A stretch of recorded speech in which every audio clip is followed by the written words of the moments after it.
গৰুখুটিৰ গীৰ গাইক লৈ উত্তাল ৰাজ্যৰ ৰাজনীতি।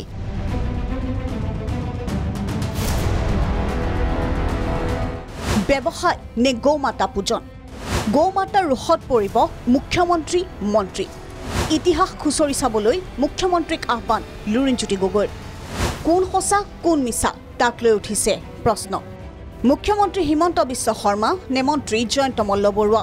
মুখ্যমন্ত্ৰী নে বিধায়ক পদ্ম হাজৰিকা? গৰুখুটিৰ গীৰ গাই সন্দৰ্ভত কোনে সঁচা মাতিছে মিছা মাতিছে কোনে?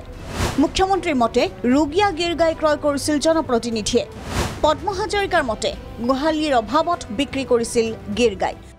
NDDBয়ে গীৰ গাই কেইজনীমান লৈ আহিছিলে, এটা এটাকৈ গৰুকেইটা মৰিব আৰম্ভ কৰিছিলে।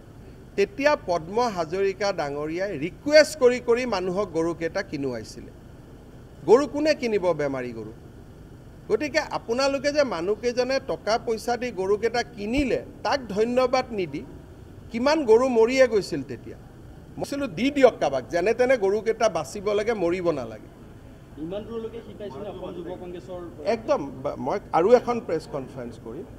সেই সময়ত মোৰতো চিন্তা আছিলে যে গাঁৱৰ মানুহ কোনোবাই গৰুখিনি যেনে তেনে লৈ যাওক, আৰু গীৰ গৰু আমাৰ মানুহে খুৱাই ৰাখিব নোৱাৰে কাৰণ খৰচ বহুত।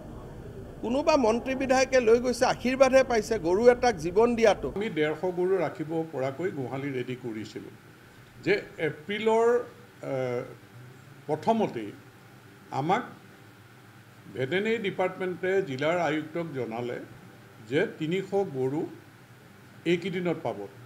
300 গৰু যেতিয়া পাব, আমাৰ ইয়াত 300 গৰু ৰাখিবলৈ জেগা নাই। ইয়াত 150 মান গৰুহে ৰাখিব পৰা অৱস্থাত আছোঁ। বাকী গৰু মুখ্যমন্ত্ৰী ডাঙৰীয়াৰ পৰামৰ্শ লৈ যে কোনোবাই গৰু আমাৰ ৰাখিবলৈ বিচাৰে গীৰ গাই, গতিকে যিটো NDDBয়ে যিটো ৰেটত ইয়াত ছাপ্লাই দিব সেই ৰেটতে তেওঁলোকক গৰুখিনি দিয়াৰ ব্যৱস্থা কৰিব লাগে। তেওঁলোকে পেড কৰি গৰু লৈ যাব।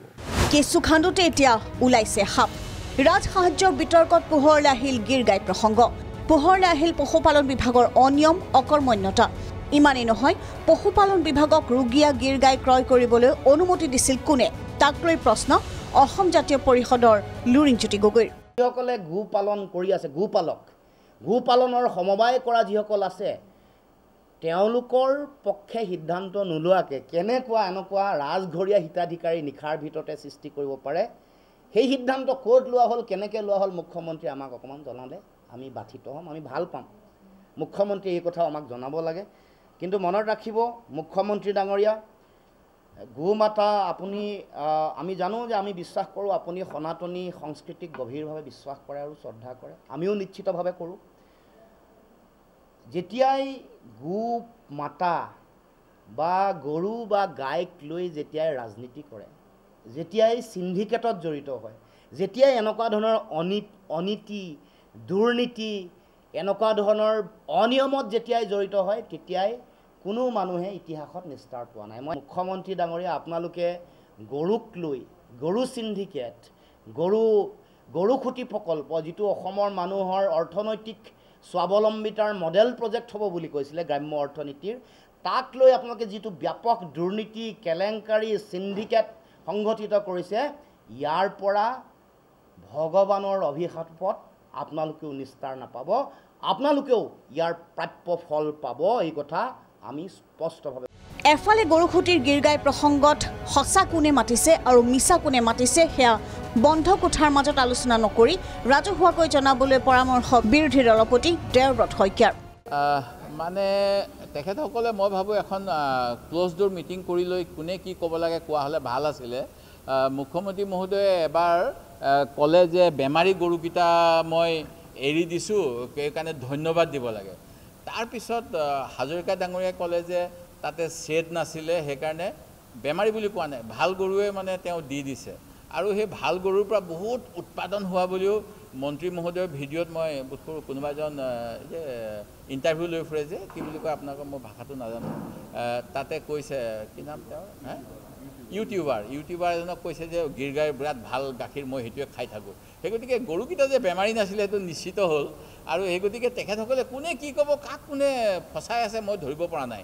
সেই গতিকে মই ভাবোঁ তাত কিন্তু এটা গণ্ডগোল হৈছে সেই গতিকে আমি ইয়াৰ বাবে কি কৰিব পাৰি চিন্তা কৰি আছোঁ তদন্ত নিশ্চিতভাৱে লাগিব আৰু জবাবদিহি হ'ব লাগিব আনহাতে সংবাদমেল পাতি গৌমাতাৰ নামত বিজেপিয়ে সিন্ডিকেট চলোৱাৰ অভিযোগ ৰাইজৰ দলৰ গৰুকুটিৰ নামত যি গীত গাই কথা ওলাইছে মই কোৱা নাই 2023 চনত বিধানসভাত তথ্য উন্মোচিত হৈছিল যে 9 কোটি টকা খৰচ কৰি 1 কোটি 20 লাখ টকা চৰকাৰে উপাৰ্জন কৰিছে আজি এই গৰুকুটিৰ নামত যে গীত গাই আনি 300 গীত গাই আনি তেওঁলোকে 90টা গীত গাই মন্ত্ৰী বিধায়কৰ সাংগু পাংগু সকলোৱে যে ভগাই ল'লে এই গীত গাইৰ নামতো এতিয়া তেওঁলোকে গৌমাতা বুলি কয় তেওঁলোকে আজি গৰুৰ নামত তেওঁলোকে সিন্ডিকেট চলাইছে আজি এই গৰুবোৰ যে কিনি লোৱা বুলি কৈছে এই গৰু যে গুজৰাটৰ পৰা আনিছে তাৰ খৰচ কোনে দিছে আৰু এই গৰুবোৰ যদি গীত গাইবোৰ যদি বেমাৰী আছিল মুখ্যমন্ত্ৰীয়ে কয় যে গোহালি আজি কি পদ্ম হাজৰিকাই গোহালি প্ৰস্তুত হৈ উঠা নাছিল সেইকাৰণে আমি বিক্ৰী কৰি দিব লগা হ'ল যদি গীত গাইবোৰ বেমাৰী আছিল আৰু গীত গাই যদি ৰাখাৰ ব্যৱস্থা উপযুক্ত ব্যৱস্থা নাছিল তেতিয়ালে 300 গীত গাই কিয় অসমলৈকে তেওঁলোকে আনিছিল নে কেৱল চমক গৰুকুটিৰ নামত চমক সৃষ্টি কৰি এই গৌমাতাৰ নামত যি সিন্ডিকেট চলাবৰ কাৰণে তেওঁলোকে আজি গীত গাইৰ নামত যি লুণ্ঠন কৰিলে এয়া সঁচাই আশ্চৰ্যজনক অসমৰ ইতিহাসৰ আটাইতকৈ ডাঙৰ আৰু ঘৃণনীয় এয়া এটা দুৰ্নীতি আৰু এই দুৰ্নীতিৰ উল্লেখ্য যে গৰুকুটি প্ৰকল্প সন্দৰ্ভত বিধানসভাৰ মজিয়াটো হৈছিল বিতৰ্ক এই বিতৰ্ক মাৰ নযাওঁতে পুনৰ গীৰ গাই প্ৰসংগত চৰ্চালৈ গৰুকুটি প্ৰকল্প বিজেপিৰ একাংশ নেতাৰ চৰকাৰী ধন খৰাত কৰা ক্ষীৰতি গাই নেকি তাক লৈ প্ৰশ্ন উত্থাপিত হৈছে ভিডিঅ' জাৰ্নেলিষ্ট পংকজৰ সৈতে ভুৱন চেতিয়াৰ ৰিপৰ্ট প্ৰাগ নিউজ